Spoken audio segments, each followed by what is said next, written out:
ये वीडियो मैं किस सिचुएशन में बना रहा हूँ आपको पता होगा कि मेरे पास ये ट्राइपॉड भी नहीं है और पैर पे मैं अटका दिया हूँ मोबाइल, तब बना रहा हूँ। देखो, Realme GT 8 Pro smartphone launch कर दिया गया है।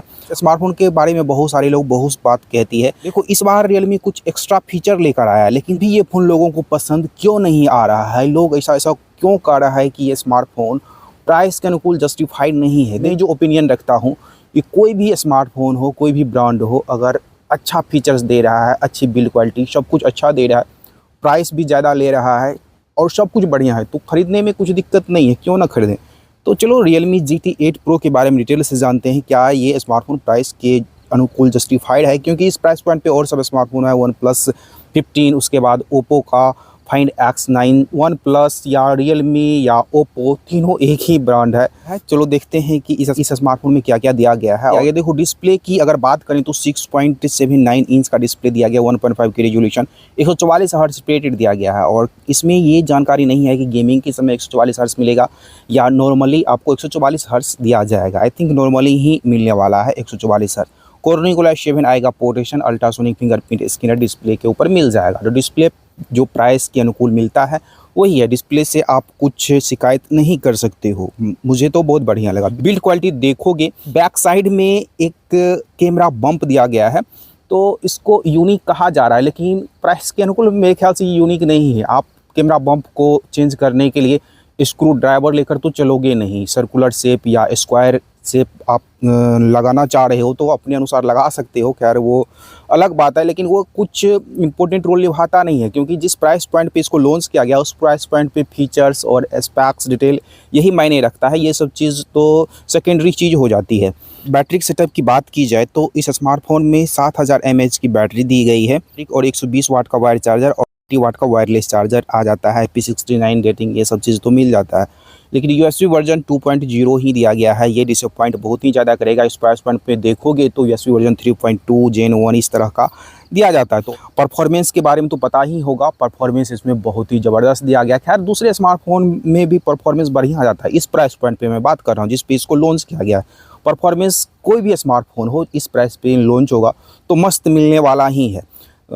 क्वालकॉम का टॉप लेवल का प्रोसेसर इसमें यूज़ किया गया, क्वालकॉम स्नैपड्रैगन 8 Elite Gen 5, और RAM type storage type UFS 4.1 storage type और रैम टाइप LPDDR5X, ये सब चीज़ मिल जाता है। देखो, किसी भी स्मार्टफोन में प्रॉब्लम कहाँ फंसती है, वो सॉफ्टवेयर को लेकर फंसती है और थोड़ी बहुत इधर उधर फीचर्स को लेकर फंसती है।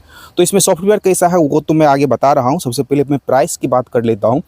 देखो, 12GB 256GB स्टोरेज वेरिएंट की कीमत 72,999 रुपये रखा गया है, मतलब 73,000 रुपया में आप इसको खरीद सकते हो। 16GB 512GB स्टोरेज वेरिएंट भी है, इसकी कीमत 78,999, मतलब 79,000 में इसको खरीद सकते हो। चलो अब कैमरा सेटअप देख लेते हैं कि कैमरा किस तरह का सेटअप किया गया है, क्या ये स्मार्टफोन अच्छा है कैमरा के अनुसार कि नहीं है। देखो, रिको के साथ कोलैबोरेशन करके कैमरा लाया गया है। OnePlus का देखोगे तो उसको भी किसी दूसरे कैमरा ब्रांड के साथ साझेदारी है, ओप्पो का भी वही है।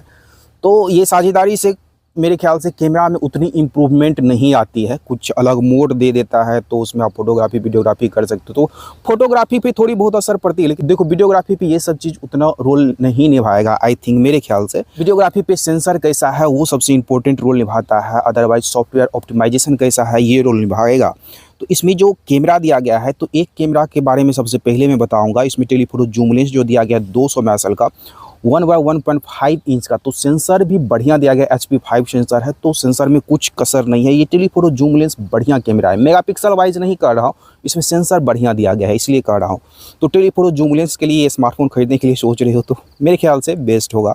उसके बाद मेन कैमरा 50 मेगापिक्सल का दिया गया है, जो दूसरे स्मार्टफोन में भी देखने को मिल जाएगा इस प्राइस पॉइंट पे। इसी तरह का same as sensor size 1/5-6 inch इस तरह का सेंसर साइज मिलेगा।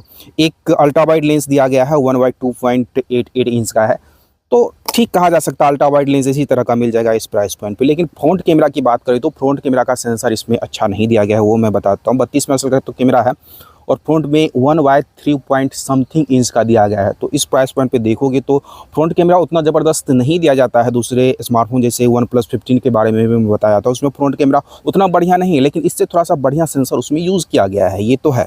इसमें 3 पॉइंट समथिंग है, उसमें 2 पॉइंट समथिंग है, तो ऑब्वियसली OnePlus 15 का कैमरा सेंसर थोड़ा सा इससे बेटर निकल के आ जाता है। वीडियो रिकॉर्डिंग की बात करें तो आप 8K 30 FPS 4K 60 FPS 120 FPS पे वीडियो रिकॉर्ड कर पाओगे रियर कैमरा से। फ्रंट कैमरा की बात करें तो 4K 60 FPS वीडियो रिकॉर्ड कर पाओगे।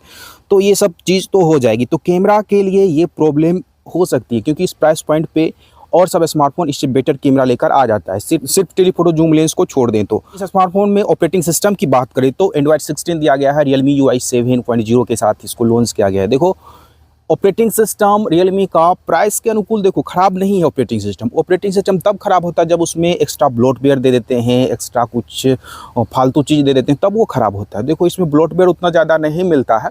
और एक इसमें जो दिया गया है ग्लैंस करके फीचर, ये डिसअपॉइंट बहुत ही ज़्यादा करेगा, क्योंकि ग्लैंस करके फीचर्स फ्लैगशिप रेंज में नहीं दिया जाना चाहिए।